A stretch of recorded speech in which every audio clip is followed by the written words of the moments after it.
Mon père est décédé l'année dernière. Il avait été diagnostiqué maladie de Parkinson idiopathique et c'est à l'occasion d'un passage à l'hôpital suivi d'une entrée en établissement qu'on nous a parlé de maladie à corps de Lévy.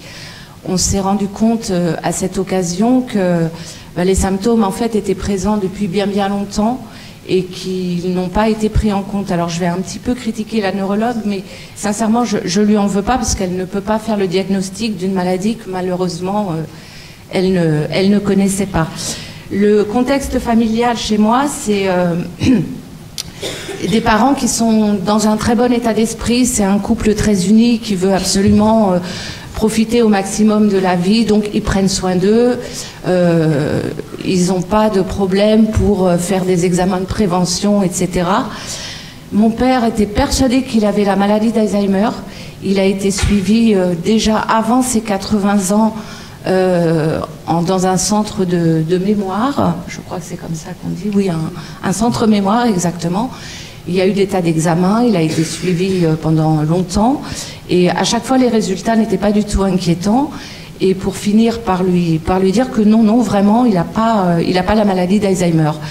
Quand il a eu en 2017, à 83 ans, il s'est plaint de légers tremblements de main et de difficultés à écrire. Donc c'est à partir de ce moment-là où il a été suivi par une neurologue. Donc il a eu un tas d'examens. Et puis ce sont des pertes cognitives qui ont commencé à arriver très tôt. La neurologue ignorait ces problèmes cognitifs en fait. Pour elle, c'était lié à la vieillesse. Elle nous a même dit un jour où c'est moi qui étais avec mon père pour faire la consultation, c'est ce qu'on appelait autrefois de la démence sénile. C'est une énorme maladresse de sa part, parce que ça, c'est pas un diagnostic, c'est un coup de bâton. Mon père est sorti de là en disant « je suis vieux, je suis foutu, je suis un poids, je ne sers plus à rien, et il n'y a rien à faire, puisque je suis trop vieux, c'est comme ça ».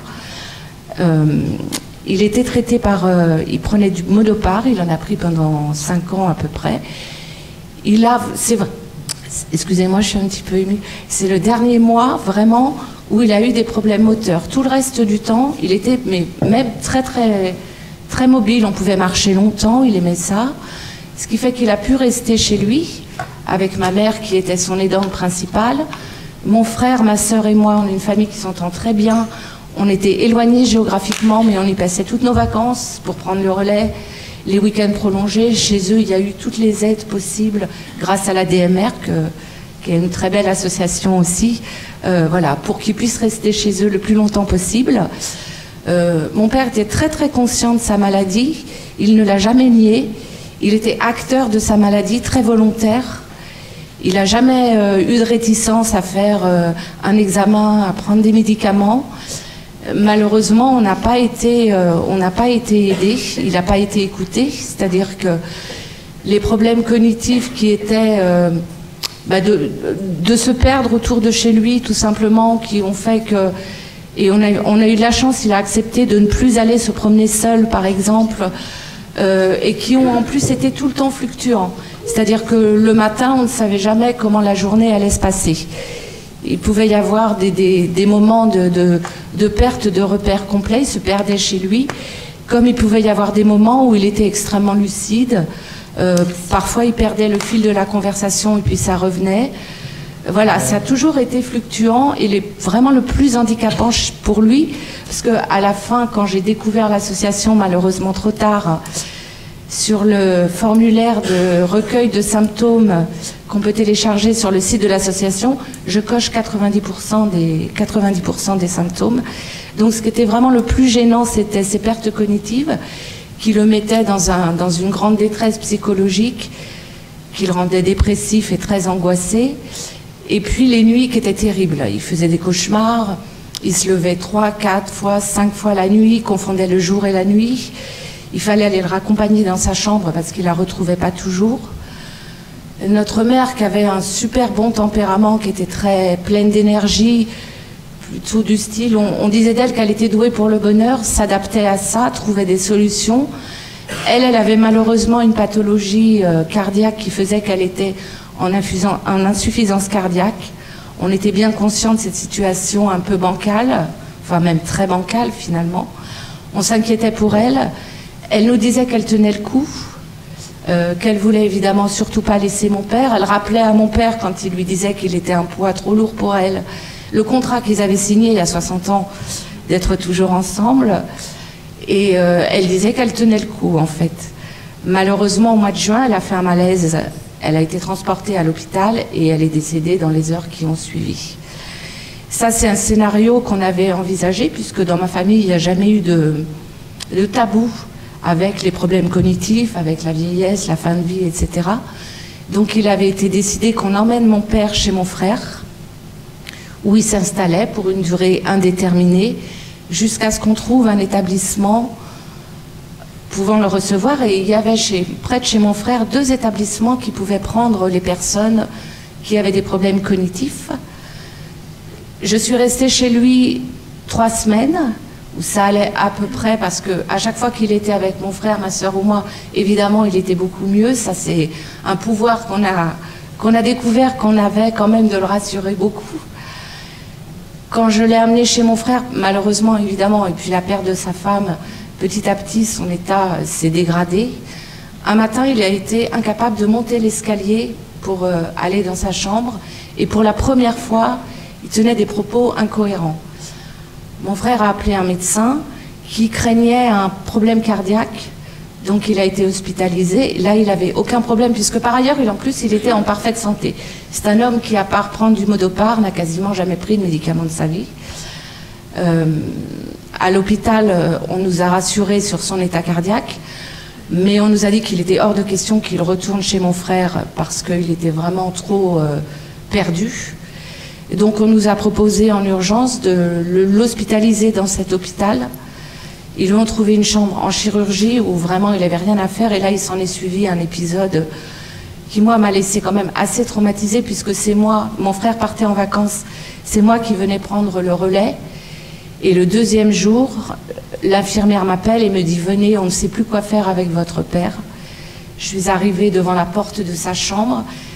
La poignée était bloquée avec un drap pour pas qu'il puisse sortir. Il était emprisonné dans la chambre. Le personnel était charmant, mais clairement n'avait pas les ressources pour s'occuper d'une personne qui était dans un état de... Il ne savait pas où il était, il n'avait même pas compris qu'il était à l'hôpital. Il se retrouvait tout d'un coup dans un environnement qu'il ne connaissait pas, entouré de personnes bienveillantes, mais qu'il ne connaissait pas non plus. Donc le personnel m'a demandé, puisque j'étais là pour lui et pour 3 semaines, de passer toutes mes journées avec lui, ce qui n'était pas un problème pour moi à l'hôpital.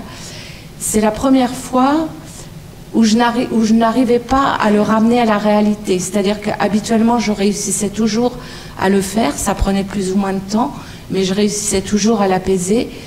Et là, il était revenu des années en arrière. Il voulait aller travailler. Et à la fois, il me disait « Comment je vais faire? Je ne conduis plus. » Enfin, c'était assez surréaliste. Il avait des hallucinations qu'il avait déjà eues, mais là, c'était tout le temps. Donc... ils ont fini par lui trouver une place, on était heureux, dans la maison de retraite où il voulait qu'on aille. Pas une place définitive, mais une place en SSR. Ce n'est pas l'idéal, mais c'était quand même beaucoup mieux.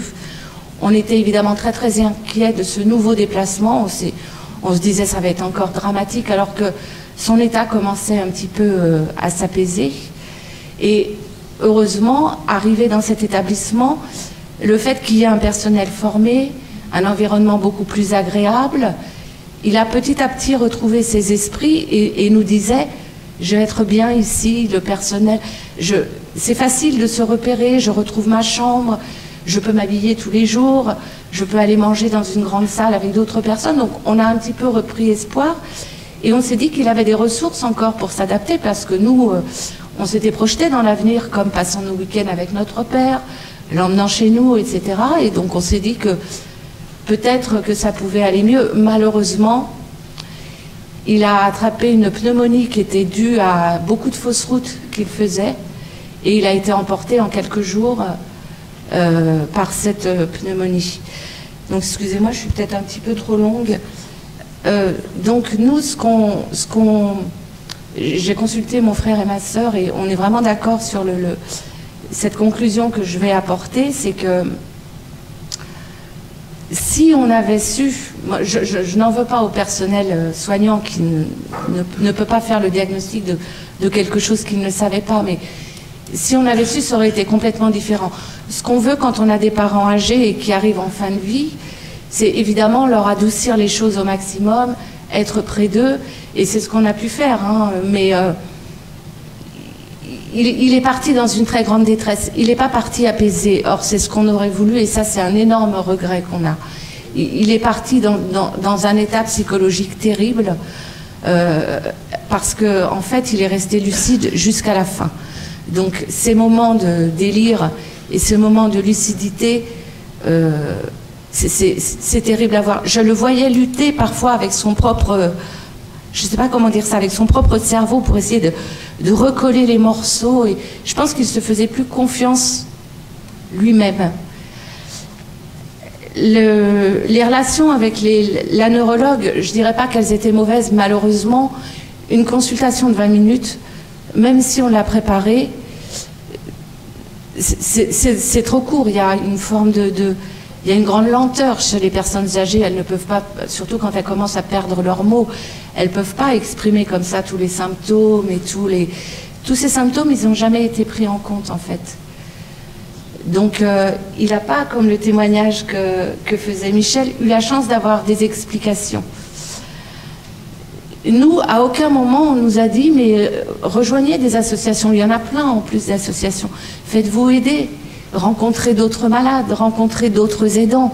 Moi, j'aurais voulu que mon père il puisse aller faire à Rennes, c'était tout près, une consultation. Il y a une consultation Parkinson expert multidisciplinaire pour justement rencontrer un kiné, un gériatre, une infirmière, un psychologue, etc. pour pouvoir parler de tous ces symptômes et essayer de trouver des solutions. On m'a annoncé un délai d'attente de 2 ans. Donc, bon, je sais depuis qu'il faut y aller avec une ordonnance que je n'avais pas, hein, malheureusement, mais voilà. On est passé à côté de beaucoup de choses. On a très mal géré son sommeil, par exemple. Notre mère, bon, ça a été son choix de rester, un choix éclairé en plus, hein, de rester près de lui. Clairement, son espérance de vie, elle a été entamée par cette situation. Donc, s'il y a des personnes ici qui aident, vraiment faites-vous aider parce que c'est que du bénéfice. Moi, j'ai rencontré trop tard l'association, j'ai fait la formation avec Yael, même si évidemment on apprend hein, quand on est aidant. Il y a des mots magiques comme par exemple j'aimerais que tu viennes m'aider à faire ça, ça déclenche une activité, etc. Mais il y a plein de choses qu'on peut apprendre. C'est comme si s'occuper d'une personne qui a des pertes cognitives, on avait le mode d'emploi. Mais non, c'est quand même quelque chose qui est extrêmement particulier.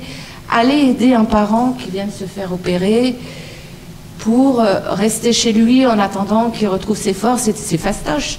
C'est faire la cuisine, les cours, jouer au Scrabble, voilà. Mais quelqu'un qui a des hallucinations, qui a des pertes cognitives, c'est quand même très particulier. Je voudrais terminer sur une note positive, malgré tout. D'abord, c'est génial d'être ici, c'est quand même, parce que s'il y a ce colloque, et qu'il y a une réussite, visiblement, vu la salle comble, c'est qu'il y a des choses qui sont en train de se passer. J'entends, je trouve ça formidable, beaucoup de médecins, de chercheurs qui sont très actifs. Il y a la 2MCL, qui est une association qui a un dynamisme et une détermination extraordinaire.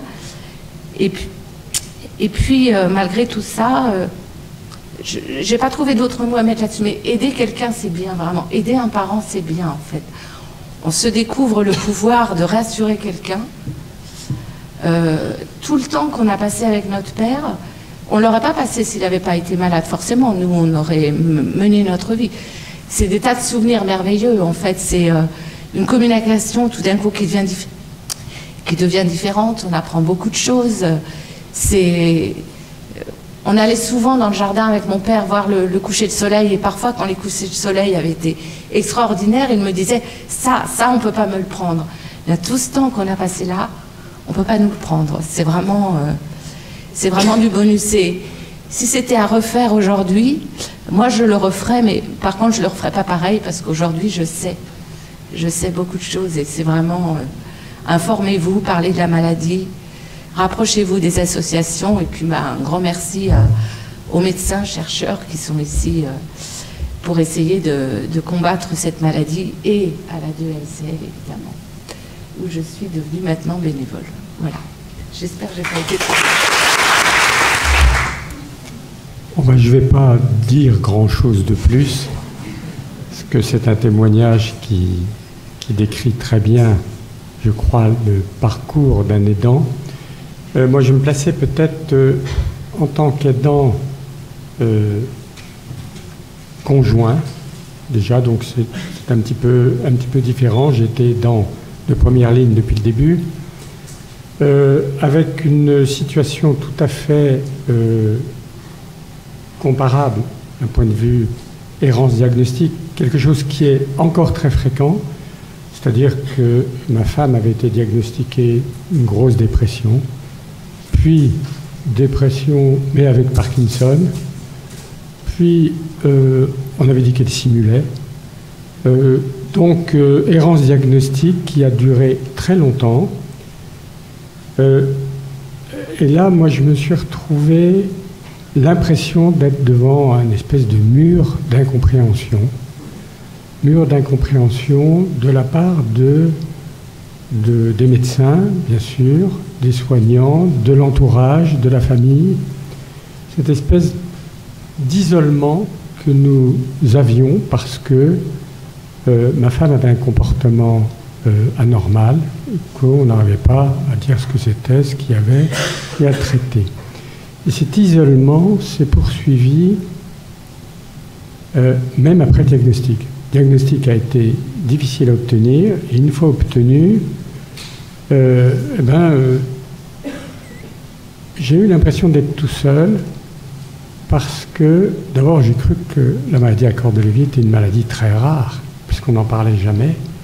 Maladie très rare, et en plus, il n'y avait pas d'association pour la maladie à corps de Lévy. On m'a dit, allez voir France Parkinson ou France Alzheimer ou les grandes associations qui traitent cette maladie, puisque c'est un Parkinson plus, ou c'est une maladie apparentée à Alzheimer. C'est ce qu'on me disait. Donc je me suis tourné vers ces associations. Et j'étais déjà d'ailleurs inscrit depuis longtemps à France Parkinson, puisque le premier diagnostic avait été Parkinson. Et les associations m'ont dit, écoutez, alors moi ma demande c'était, je voudrais comprendre ce que c'est que cette maladie et je voudrais rencontrer d'autres familles concernées par la maladie à corps de Lévy. Et là on m'a dit, la maladie à corps de Lévy c'est une forme d'Alzheimer, donc c'est comme Alzheimer, donc voilà, si vous connaissez Alzheimer... Je dis, non, c'est pas ça, visiblement, les symptômes sont différents. Mais nous, on n'a pas de... On fait pas de différence. Alors, j'ai dit, écoutez, je voudrais rencontrer des familles concernées par la maladie à corps de Lévy. Et là, on m'a dit, on ne sait pas en trouver, puisque c'est comme Alzheimer, donc tout le monde est mélangé. Et là, je me suis senti très isolé. Et je me suis dit, il faut que je trouve quelqu'un qui connaît la maladie à corps de Lévy, l'ayant vécu de l'intérieur. Je veux rencontrer un aidant, une aidante de malade à corps de Lévy. Et j'ai cherché sur Internet, et à force de fouiller sur Internet, sur les forums, j'ai eu un contact téléphonique avec... Cécile, elle m'entend peut-être là, je ne sais pas si elle est en ligne, peut-être, puisqu'elle est dans notre association. Et Cécile, je l'ai appelée au téléphone, elle venait de perdre son mari, qui était atteint de la maladie à corps de Lévy. La fin de vie s'était pas bien passée, parce son mari avait été pas très bien accompagné. Et je me souviens très bien, un soir au téléphone, à 23h, on est resté 1 heure au téléphone, et elle m'a raconté son parcours et le parcours de son mari, les difficultés en fin de vie, tout un tas de choses qu'on pourrait considérer objectivement comme tout à fait horribles. Et quand j'ai raccroché à 23h, minuit, je me suis dit, mais ça va beaucoup mieux. Qu'est-ce qui se passe? Après tout ce qu'elle m'a dit, je me sens apaisé. Et en fait, j'ai pris conscience que j'étais entré en contact avec quelqu'un qui avait vécu ce que j'allais vivre. J'étais sorti de l'isolement. D'une certaine façon, j'avais fait la première réunion entre aidants, ce qu'on fait maintenant au sein de l'association un petit peu. On était 2 par téléphone, et cet apaisement, ça m'a marqué, et je me suis dit, il faut vraiment qu'on continue à faire en sorte qu'on puisse se parler entre personnes concernées par la maladie à corps de Lévy. Et c'est comme ça que petit à petit, on a créé un petit réseau d'aidants.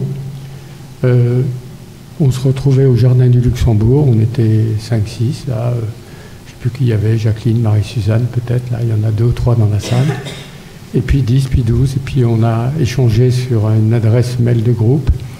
Et je crois que le fait de pouvoir échanger entre nous, sortir de l'isolement, ça a été extrêmement important, enfin pour ce qui me concerne. Donc le premier message, je dirais, à tous les gens concernés par la maladie à corps de Lévy, sortir de cet isolement. Après, j'ai accompagné ma femme très mal. J'ai fait tout ce qu'il ne fallait pas faire. C'est-à-dire que j'ai voulu tout faire. J'ai tout fait au début. Mais tout fait, c'est-à-dire les courses, la cuisine, distribuer les médicaments, les soins, prendre les rendez-vous. Là aussi, on n'est pas vraiment pris en charge on n'était pas vraiment pris en charge par le monde médical. On m'avait expliqué, il faut que j'aille voir l'assistante sociale à l'escalier 8, mais elle est là que le vendredi après-midi. Puis vous demanderez kiné, ortho, on vous fait une ordonnance. Après, on se débrouille. Donc j'ai fait tout ça, pas trop mal. Et puis, quand la maladie avançait, je faisais tout. Et petit à petit, je me suis transformé. J'étais plutôt un aimant au début, époux aimant, en aidant, en auxiliaire de vie, et pas très bon, parce qu'en plus, j'étais fatigué.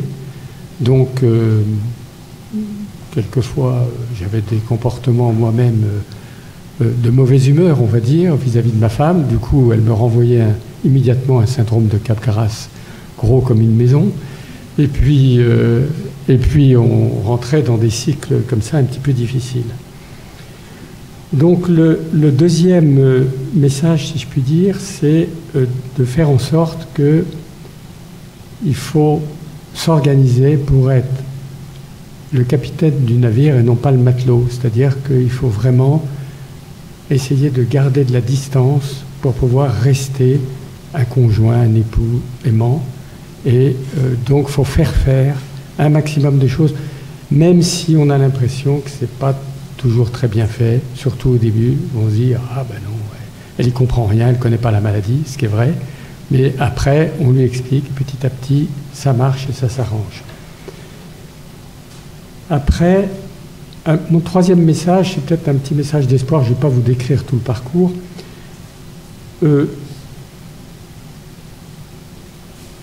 Ce dont j'ai le plus souffert, c'est probablement des fluctuations. Je crois que pour les familles, c'est quelque chose d'extrêmement difficile à vivre parce qu'on ne sait jamais comment ça va se passer.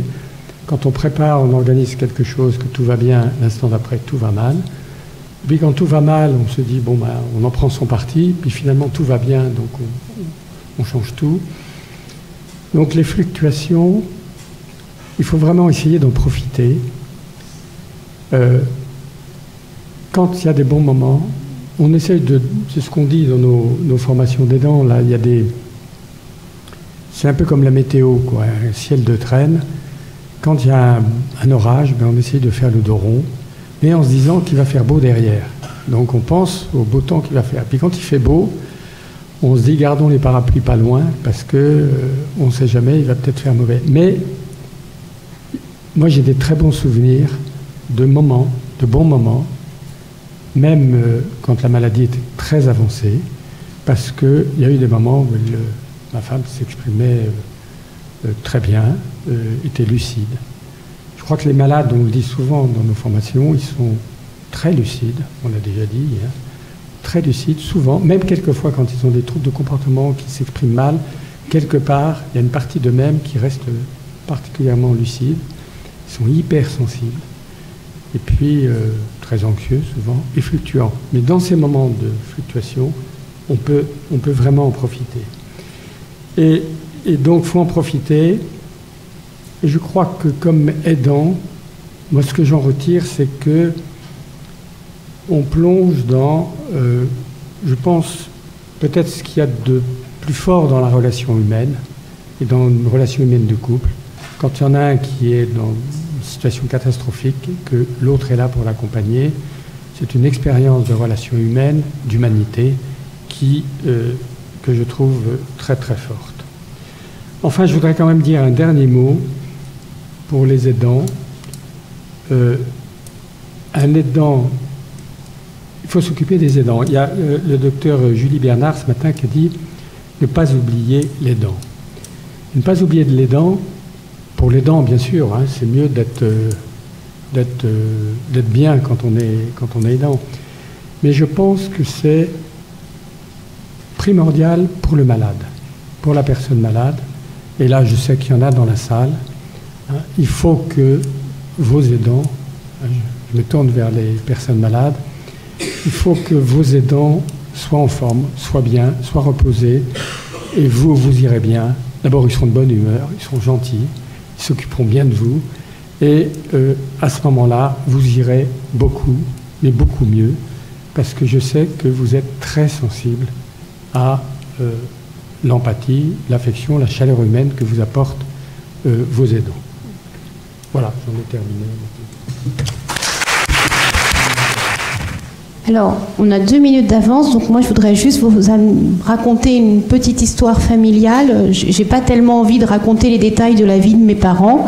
Ma mère nous suit et j'estime que c'est sa vie privée, c'est leur vie privée, donc j'ai pas du tout envie de témoigner de leur vécu, mais il y a une petite anecdote et Philippe y est associé et ça fait un peu écho aussi au témoignage de Michel.